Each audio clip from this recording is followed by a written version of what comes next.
Good morning from Australia on the Gold Coast.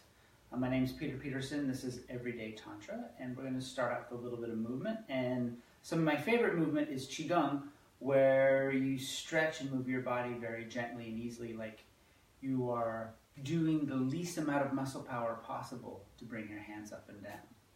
But we're going to start out by bringing our hands together, leaning forward.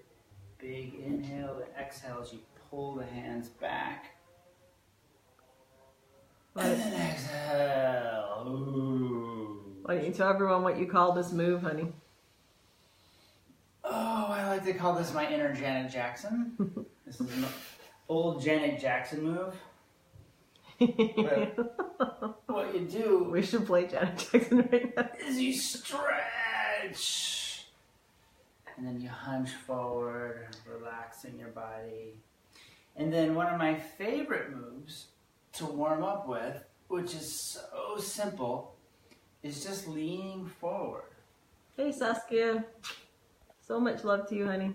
Lean forward, come up one vertebra at a time, look back, high up into the clouds, and then lean forward. Just simple stuff. You're hearing all that cracking in your back? Oh yeah. And then you can interlock the fingers and you can push up and stretch and twist. You go to one side and then the other. The key to this one is keeping your feet on the ground so you can feel that torque in your lower back. And then you can reach up into the sky. And I like to tell my students to grab down whatever you're wanting, like your dreams, your goals, your desires. Saskia says do the Michael Jackson next. What would be a Michael Jackson Qigong move? Well, it would be the Michael Jackson move. I gotta think about that. But I'm gonna grab some avocados and some grapes and a whole bunch of money and lots of sex and abundance and joy and happiness. You just bring it all down. And then I'm gonna finish with one final Qigong move where I love you, Lucia. You pull energy up out of the ground and you bring it right to the heart. Then you massage or move that energy down into your lower dantian. And while you do that, simultaneously the other hand comes up. So it's like you're creating this circle right in front of your body. Pull the hand right to the heart. Massage that energy down into your lower dantian. And literally what you're doing is like you're becoming this conveyor belt for moving fresh energy from the outside world of the universe into your own body. We missed you too, Lucia. We were just up in the mountains here in Australia and we found a retreat center and we were asking them if we could bring someone in to cook. And I'm all, Peter, let's bring Lucia and Jacob in and we can do a whole retreat up here. So we were just thinking of you. So we finish by bringing both hands up, sink into the knees, pull the hands down. And finish. Wait, do the archer first. The archer could be Michael Jackson. The archer? Mm-hmm. And that's where you sink into both knees. Just imagine you have on the glitter glove. Now you have the glitter glove on, and you're pointing the finger up towards the sky, and you're pulling back on that bow. And you stretch, you feel the heart and chest open. And then you come back in to inner Janet Jackson. And then stretch in the opposite direction. Those are all really good stretching warm-up Qigong moves. Sheza's on. Oh, Sheza. Today's subject, we're going to talk about forgiveness and why it's so important. So you can ask yourself, like, okay, why is forgiveness important? I mean, what do we utilize from being authentically sorry or forgiving ourselves or other people? And I think the big one is forgiving ourselves, because a lot of us out there, especially in our Western workaday world, we're very high-powered, we're go-getters, we're working all the time, we're getting things done, and then we don't get a couple of things crossed off our list, and we're like, oh God, I'm such an idiot, or I can't believe I did that. So, and this is really detrimental to how our energy flows in our body and with other people. So it's important to really take time to spoil ourselves when we do something right or something wrong, to be like, hey, you know, I'm going to go get my feet massaged, or I'm going to do something that really I'm going to go get some sushi or something that really makes me happy. So it's good to give yourself little rewards, whether you've done something good or done something bad, to forgive yourself for your everyday life. Well, I also think that as teachers and as professionals that are out there helping other people, that if we're on the spiritual path, then we tend to be a lot harder on ourselves too, because I speak from my own personal experience of getting some tools and getting some experience in the bank, and I'm like, oh yeah, I've got that covered, like I know how to handle this now, I'm this great communicator, I teach people communication skills, and then all of a sudden there comes a day where I don't have words, or it doesn't matter even if I had the words, I'm so angry, or I'm so sad, or I don't have the capacity to use them, and then it's been a lot harder to forgive myself and to be able to go back and say, you know what, in that moment I actually did the best that I could. And for me, that's a daily practice, and sometimes even an hourly practice that I use with myself and with other people, that is not letting people off the hook. Like, you're not going to allow someone to abuse you in any way, or to allow them to show up in your life in ways that's not serving you. But if you can genuinely look back at your parents, look at your partner, look at the people in your life, and genuinely feel in your heart that, wow, in that moment, they did the best that they were capable of. Because it's so easy for us to look back in hindsight and say, well, they could have done this or this or that, or I could have done this or this. And instead of doing that, then what if you just take a breath and you're just like, wow, this is pointing in the direction of the way I would like to go. And so then you can forgive the other person, you can forgive yourself, because they're actually highlighting a need that maybe you didn't know that you had.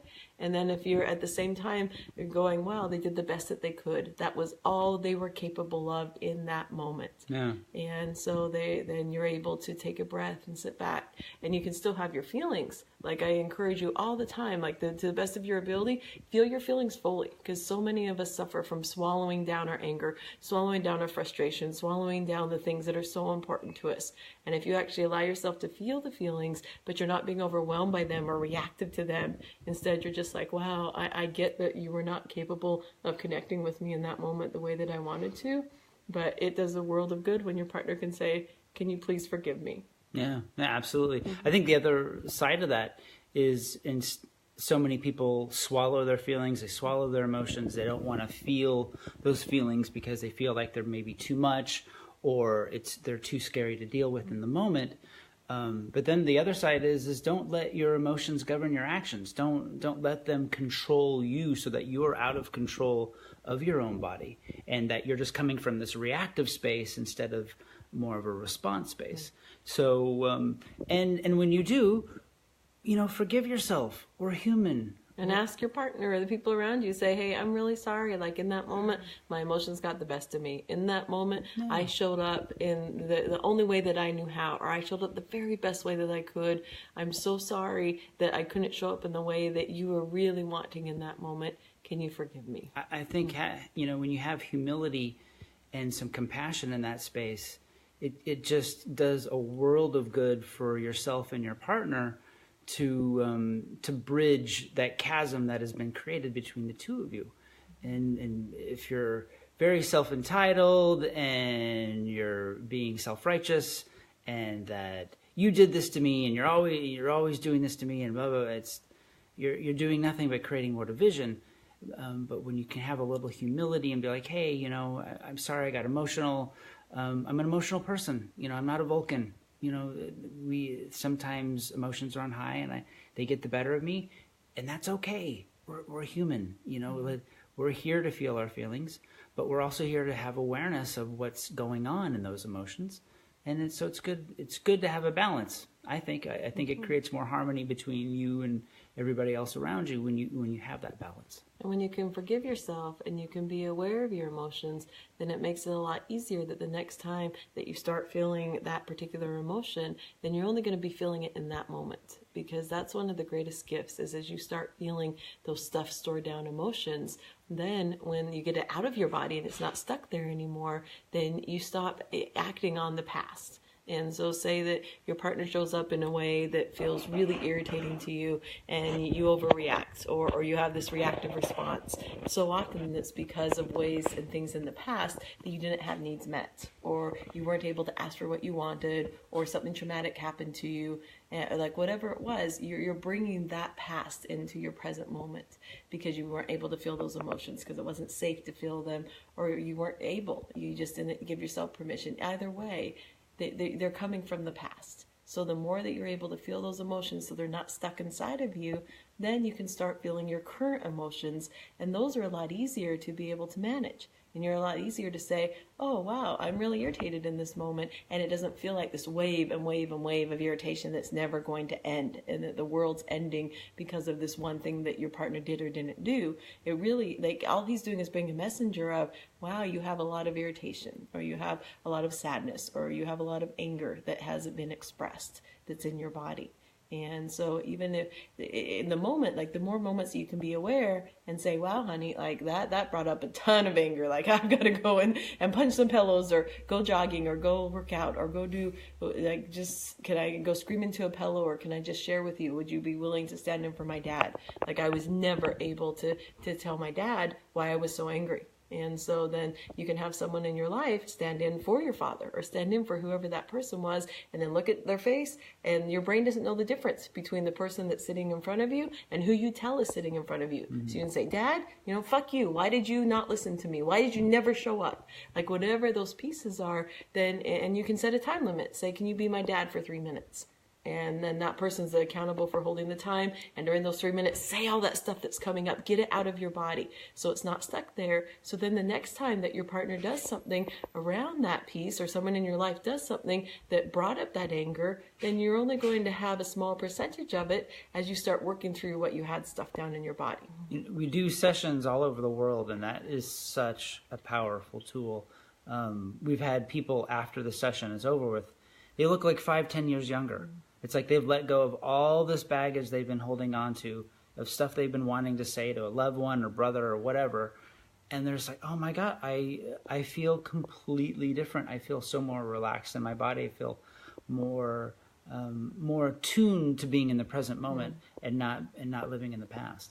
And it can work really well if there's people that have passed on that you weren't able to ask forgiveness of, or you weren't able to have them ask forgiveness of you.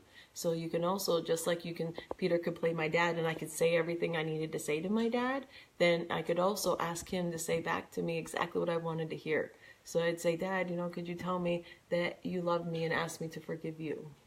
Yes, I can. I can love you and forgive you. Thank you for being my daughter. Yeah. And so you can really create that experience of your brain recognizing, wow, I got to have this thing that felt unfinished before that point. And it can be a deep, deep tool for forgiveness. Well, we've got to run. We're going to the Taste of Love Tantra Festival that's happening starting tomorrow.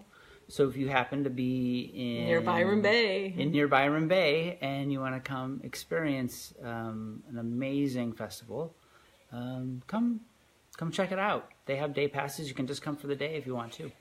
It is, Lucia, it is a part of Family Constellation. It's like many different exercises and workshops that I've taken.